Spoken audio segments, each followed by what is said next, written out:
How's it going, guys, and welcome back to the channel. Before we get into today's video, definitely be sure to leave a like, subscribe, and click that bell icon down below. If you guys are already subscribed, all that stuff does help me out a ton as a smaller car channel here on YouTube.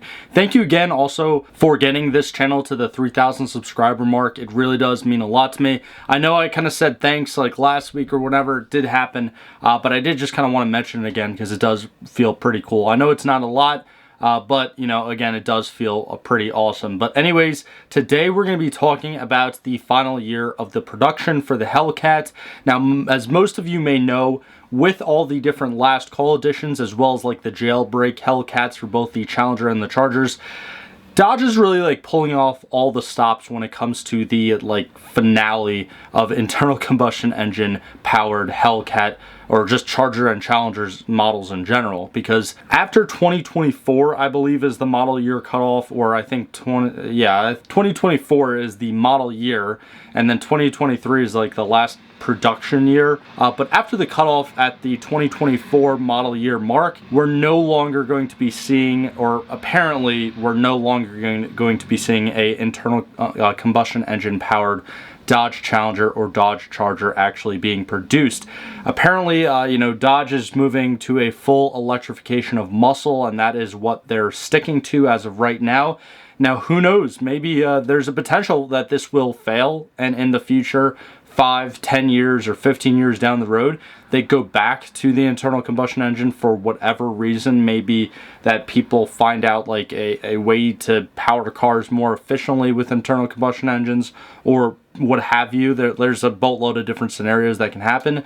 But for the time being, from what we know now, Dodge is truly trying to make the best buying experience possible for anyone looking to order a new Charger and Challenger. Now, that does extend, again, beyond the Hellcats, beyond the SRT models, but with the 7 different last call edition, I believe that there are, as well as basically Dodge opening up all of their previous factory paint color options to the Challenger and Charger models, it definitely does feel as though, you know, Dodge is trying to, I guess, do the best for their fan base and do the best for people that want, you know, these Chargers and Challengers. But today, as we can see right here, we're going to be going off a Motor Trend article, which I will leave linked down in the description below. And essentially, the manual transmission option is back, which I think is awesome. I'm sure that a lot of you guys out there, whether you like Dodges or not, would like to see more manual transmissions in newer vehicles. And although this is a little bit bittersweet in this scenario, considering the fact that, you know, again, the internal combustion engine powered Chargers and Challengers are going to be pretty much leaving us very, very shortly now, at least they're going to go out with a manual transmission option.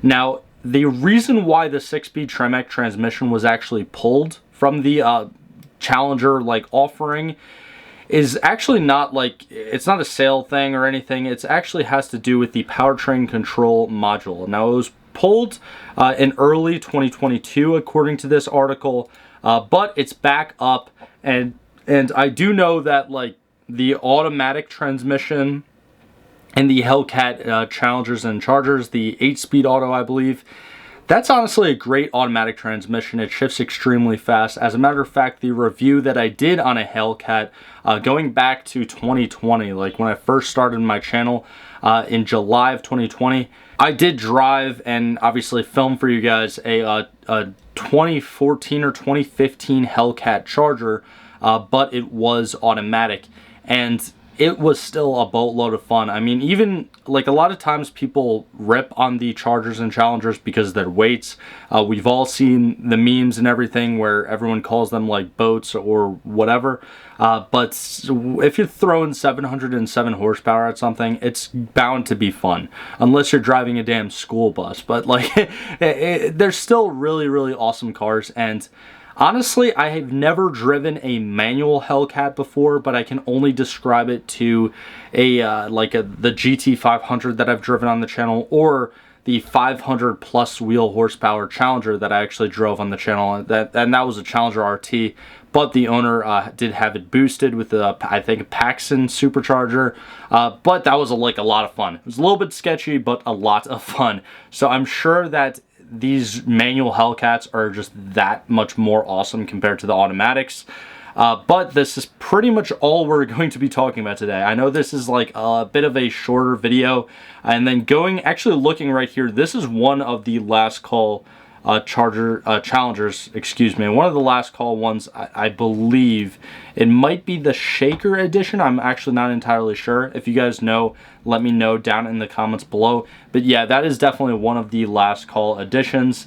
And just going through, they just basically have pictures of a bunch of like random Challenger Hellcats. Now, yes, this manual transmission option is not going to be extended to the Charger Hellcats, which I never understood why Dodge never made a manual Charger Hellcat. Like, I just don't get that. But me personally, I really do like the Challenger body style a lot more compared to the four-door Charger. For some reason, when they came back in the 21st century with the Charger, I guess back in like the late 2000s, it never made sense to me why they made it four doors. Maybe it has something to do with contracts with like police departments or something. I have no idea. Again, if you guys do know, let me know down in the comments below. But yeah, just moving the Charger, excuse me, body to four doors, it just never really sat too well with me. Although I do like the look of the modern Chargers and everything, it's kind of weird that they are four doors. But let me know what you guys think down in the comments below of the manual transmission option being back up there. For me, I think it was simply like literally just this like PCM powertrain control module issue that they had. Not really that big of a deal. The 6-speed Tremec manual transmission that are found in these Challenger Hellcats are fantastic transmissions, and the fact that they're going to be considered like the base transmission, I think that means that there's not going to be like any extra charge for them, and the automatic Challengers are actually going to be a tad bit more expensive. So that's, I guess, another plus too if you're looking for one in manual. But yeah, while you guys are down there in the comments, definitely be sure to leave a like, subscribe, all that stuff. Like I said before, it really does help me out a ton. If you stuck to the end of today's video, I really do appreciate it, and I want to thank you guys for your time. I also hope you have a great rest of your day, and I'll see you guys in the next one. If you enjoyed today's video, click on either of these links right here to watch a similar video from this channel, or click on the little circle link right there to actually subscribe to the channel. It's absolutely free. I do appreciate all the support, but thank you for sticking to the end of this video, and I hope you have a fantastic day.